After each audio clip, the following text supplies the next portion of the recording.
Welcome back, everyone. You are listening to That Big CEO Energy, and we are starting off season 2 in February. I had all intentions to start in January, and then life happened. And I realized that January really needed to be the month for me that I needed to get organized and figure out how this year was going to play out. November and December were just really crazy months in our family, and they usually are. We had done a lot of traveling, and then our daughter Lexi came from Texas, and so we just had a ton of fun and a ton of activities that I really, when January hit, I was not prepared. And that's okay, first of all. But I realized that I had to spend a big chunk of January just getting organized and really understanding, what is this year going to look like for me? What is the outlook going to be, and how do I want it to shape up? And so one of the things that I wanted to talk about today was kind of that process of understanding that January 1 does not have to be a ultimate deadline of, okay, January 1 of 2023, I'm now going to get my ish together.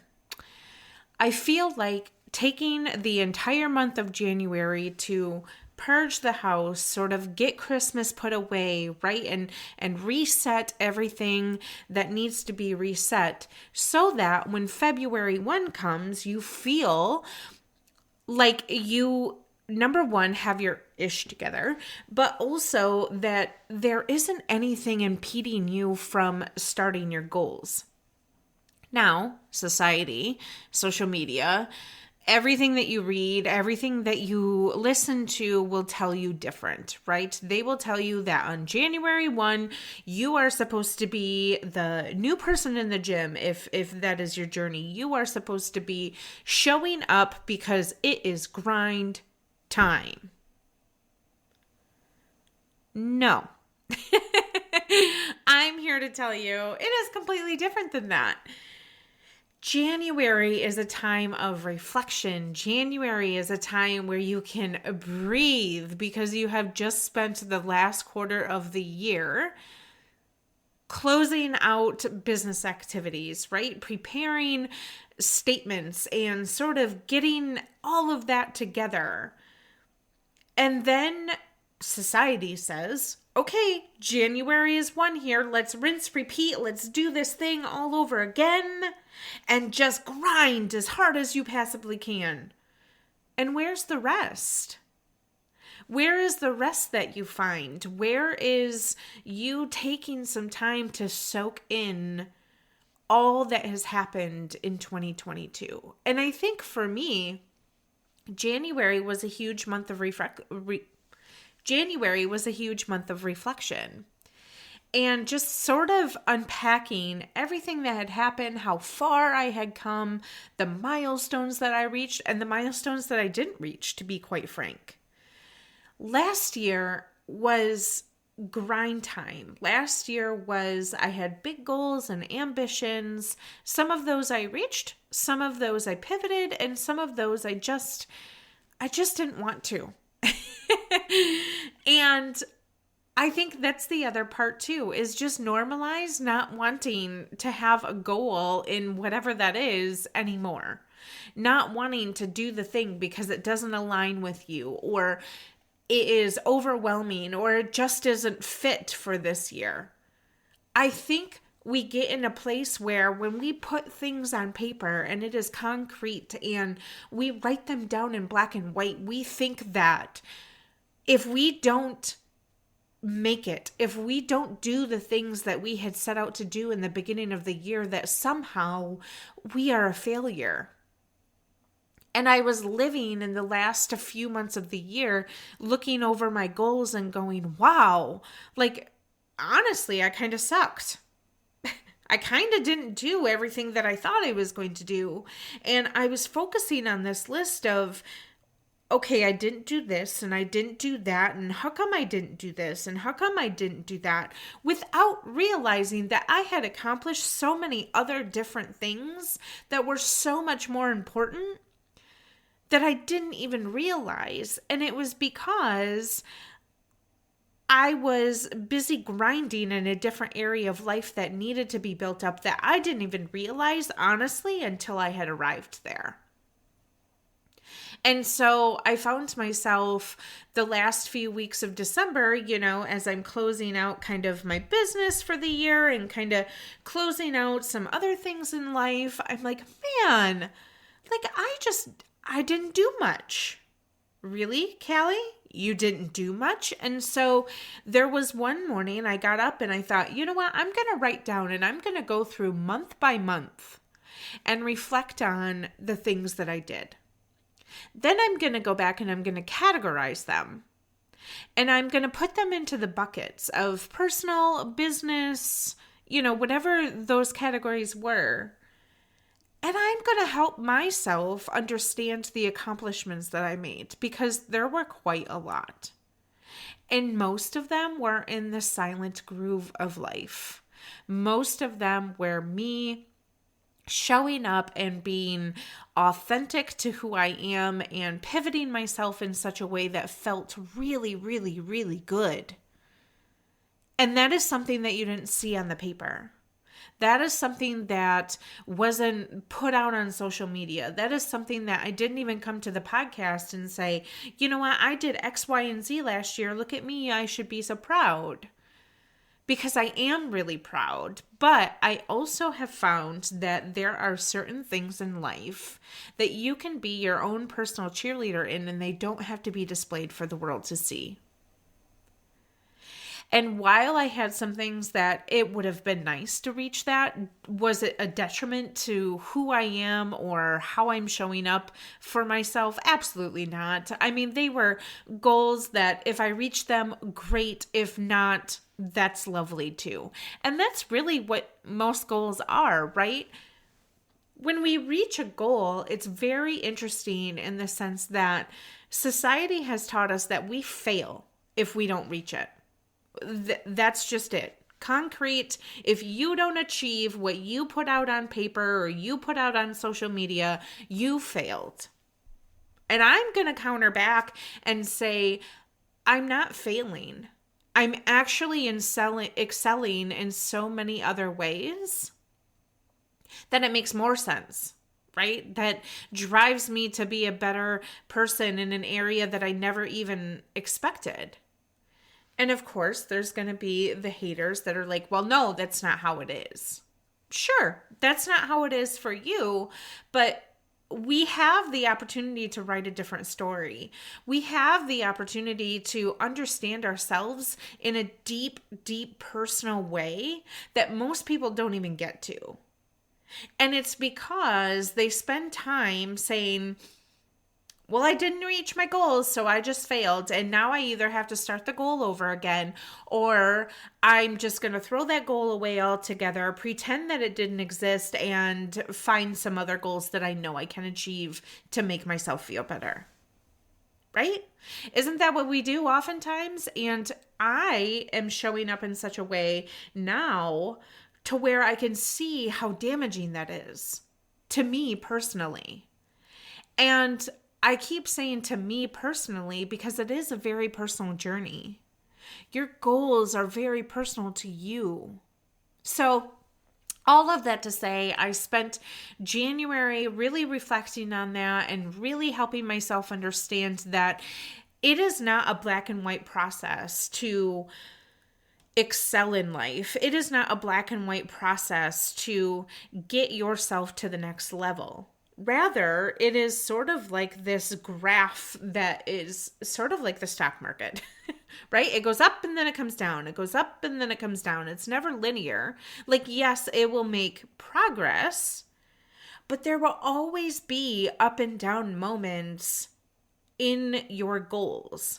And so it is appropriate to consistently be reflecting on them and saying, does this align with who I am right now and where I am in my journey? And if not, Do I get rid of it? Do I pivot it to something else?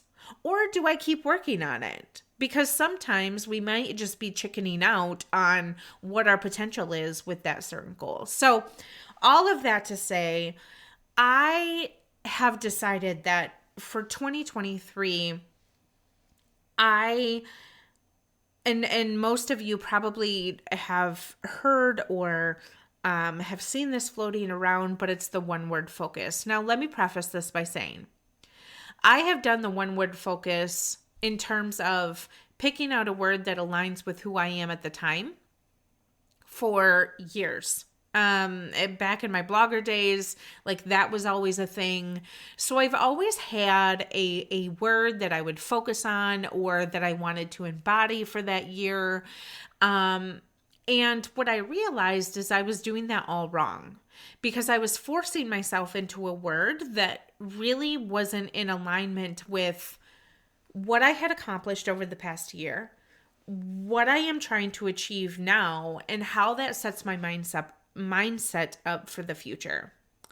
So I went through a few different processes for understanding this one word, and I really discovered that resonating with one word throughout the year and matching my smaller goals into what that word embodies for me helps me understand, am I on track with who I am becoming? Am I on track with who I want to become? Because if those two things don't align, right? If my goals and my one word embodiment are not in alignment, something is going to feel off. And something is going to make me feel off. And what I don't want is for me to get in this imposter syndrome mindset of, I can't do X, Y, and Z because it doesn't embody the word, or I don't want to do X, Y, and Z because it doesn't embody the word. And so let me just kind of walk you through the process that I went through in finding this word. And if it's something that is on your heart to do for this next year, please feel free to, take notes and work through this. But I do have smaller goals, and I think for me, the most appropriate thing to do is set monthly goals in, 4 functional areas of my life and get the movement generated that way. And so I've taken kind of like my pie in the sky, right? And broken it down into my monthly goals. But what I really want is to focus on my one word for the year. And when I focus on this one word of the year, I want to uncover who I am throughout this word, what makes me chase after my goals through this word, and how can I show up in such a way that this word really becomes permeated not just for this year, but sustains me for the rest of my life. And so I took a class, and it was called The One Word Focus by Nina Obier, and I will link her in the show notes. She is a wonderful, wonderful human, and she does play shops once a month, where it's, strategy focused, and you can come and just be in a community of women who are chasing after, what they want in life and helping each other uncover what that is. And it's just a really wonderful group. So I took her one word focus, and this was probably, I don't know, mid-December. It must have been a few weeks before the year ended. And I loved this approach because it really helped me reflect. It really helped me understand what has already changed. And so I'll just go through some of the questions that we answered because I really think that they're powerful. And then, if you are finding yourself like, yes, this is something that I want to be doing, you have these questions available to you. So The first question was, over the last 7 days, what moments have given you feelings of gratitude, love, deep satisfaction, or purpose? And I feel like this one, I had to start with the satisfaction portion. And the satisfaction was spending time with my family. And, over the last 7 days, so this probably was December. Because as I'm reading this, it says, made my father-in-law a pie. That brought me really great joy. I spent time with my husband merging and aligning some of our finances and putting down some goals that we had. Deep love. I was spending tons of quality time with my horse and really centering to my inner child, and just having the feelings that my horse provided.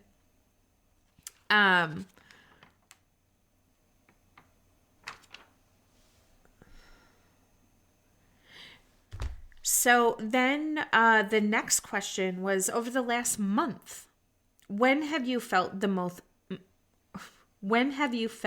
most switched on?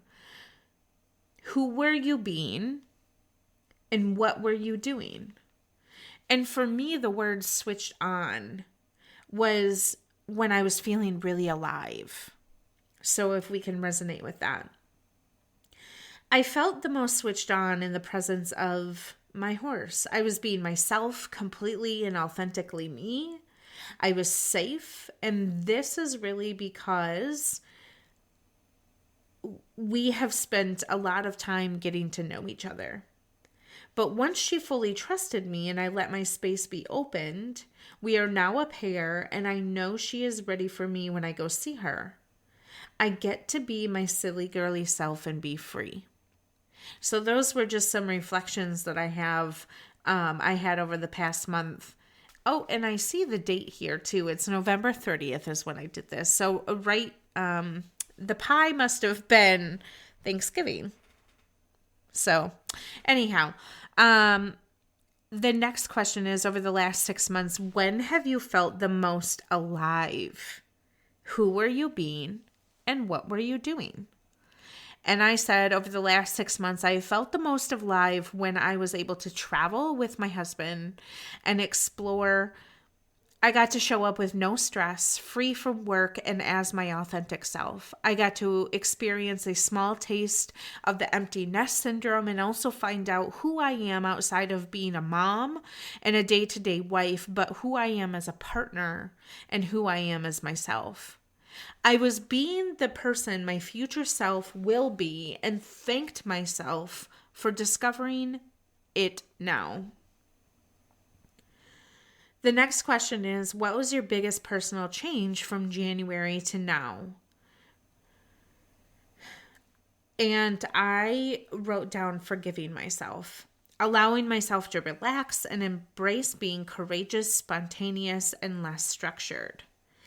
Eliminated shame from my past by establishing new habits that call me into my own and allowing myself to relax and find me. The next question was, what is the best way I used my time this past year? And the best way I used my time is I gave myself boundaries. I used my time to love and be around people who love me just as hard as I love them. I used my spare time to work on myself and invest in myself with time and not money. I also used my time to pour into my Bible study and draw near to Jesus. And I also spent a good time purging physical stuff out of my life that doesn't bring me joy. I think that was a huge one. And so the next question is, in the year ahead, what do you want? And so I said, I want peace. I want to feel more free. I want to hear God more. I want to find a place where my story can be told to help someone else who is struggling. I want to be a better me. I want to learn something new. I want to play more. And I want to also set more boundaries.